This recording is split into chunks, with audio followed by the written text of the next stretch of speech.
কেউ আপনাকে কষ্ট দিলে একটি সূরা পড়বেন, আল্লাহ পাক রব্বুল আলামিন সাথে সাথে আপনার অন্তরে প্রশান্তি দান করবেন এবং যেই দুশমন আপনাকে কষ্ট দিয়েছে, যে আপনাকে ক্ষতি করার চেষ্টা করেছে, আল্লাহ পাক রব্বুল আলামিন তাকেও ধ্বংস করে দিবেন এবং তাকেও নিঃশেষ করে দিবেন। পবিত্র কোরআনুল কারীমের অন্যতম একটি সূরা, নবীজি সাল্লাল্লাহু আলাইহি ওয়াসাল্লামকেও কিন্তু আল্লাহ তাআলা বিপদ দিয়েছেন এবং তাকেও কিন্তু মানুষ কষ্ট দিয়েছে।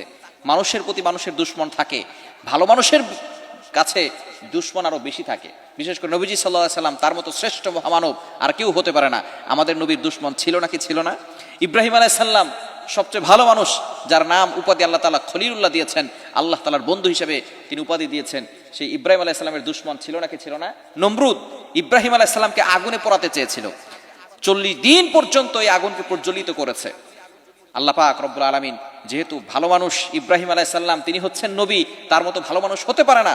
নমরুদ তাকে আগুনে নিক্ষেপ করবে, আল্লাহ পাক রব্বুল আলামিন সাথে সাথে তাকে সাহায্য করেছেন।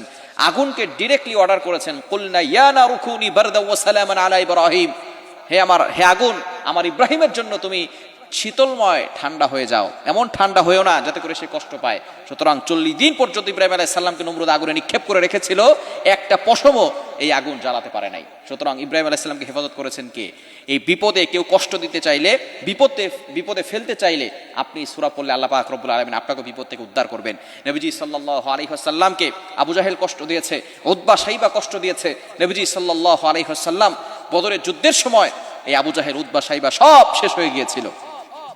এই যে সূরাটি আপনি পড়বেন, সেই সূরার শানে নুজুল হচ্ছে, নবীজি সাল্লাল্লাহু আলাইহি ওয়াসাল্লাম একবার সকল মানুষকে ডাক দিলেন পাহাড়ের উপরে উঠে, বলেন ইয়া আইয়ুহান নাস, পতাকা উড়ালেন আর সকলে আসলো। আসার পরে বলতেছেন, ইয়া আইয়ুহান নাস, হে লোক সকল, তোমরা ভালো করে শোনো, আমি এই 40 বছর পর্যন্ত তোমাদের কাছে একটাও মিথ্যা কথা বলি নাই।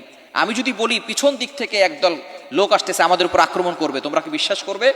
তখন সকলে এক বাক্যে বলে উঠেছে, হ্যাঁ আমরা বিশ্বাস করব। শুধু একজন, সকলে বলেছে যে আমরা তোমার কথা বিশ্বাস করবো, তুমি এতদিন পর্যন্ত আমাদের সামনে মিথ্যা কথা বলো নাই।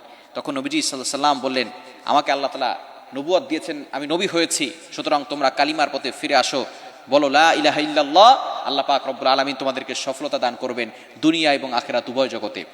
তখন সর্বপ্রথম আবু লাহাব, সে যেই কাজটা করেছিল, ডান হাতে একটা পাথর নিয়ে নবীজি সাল্লাল্লাহু আলাইহি ওয়াসাল্লামের উপর আক্রমণ করেছে আর বলেছে, তাব্বাল্লাকা ইয়া মুহাম্মদ, মুহাম্মদ তুমি ধ্বংস হও, এই কথা বলার জন্য আমাদেরকে ডেকেছিলে? আল্লাহ পাক রব্বুল আলামিন তার সাথে সাথে সূরা নাজিল করে দিয়েছেন, আমার নবী ধ্বংস হবে না, তাব্বাত ইয়াদা আবি লাহাবি ওয়া তাব, আবু লাহাব ধ্বংস হয়ে যাবে, আবু লাহাবের সম্পদ কোনো কাজে আসবে না, তার স্ত্রী সন্তান কোনো কাজে আসবে না, আল্লাহ পাক রব্বুল আলামিন তাদেরকে ধ্বংস করে দিবেন। সুতরাং এই সূরার মাধ্যমে আল্লাহ পাক রব্বুল আলামিন আবু লাহাবকে ধ্বংস করে দিয়েছেন। পরবর্তী সময় এখনো এই সূরা এখনো আছে। সুতরাং আপনারা যারা কঠিন বিপদে পড়বেন, কেউ কষ্ট দিলে আপনি এই সূরা লাহাব পড়বেন, তাব্বাত ইয়াদা আবি লাহাবি ওয়া তাব, মা আগনা আনহু মালুহু ওয়া মা কাসাব, সায়াসলা নারান যাতা লাহাব ওয়া ইমরাআতুহু হাম্মালাতাল হাতাব ফি জিদিহা হাবলুম মিন মাসাদ। এটা পড়বেন এবং যে আপনাকে কষ্ট দিয়েছে তার কথা স্মরণ করবেন, দেখবেন আপনার অন্তরে প্রশান্তি আসবে এবং যেই দুশমন আছে সেই দুশমন এমন পরিস্থিতিতে পড়বে যে আপনার কাছে নত হতে বাধ্য হবে। সুতরাং এই আমল, সূরা লাহাবের আমল আমরা করতে পারবো তো ইনশাআল্লাহ।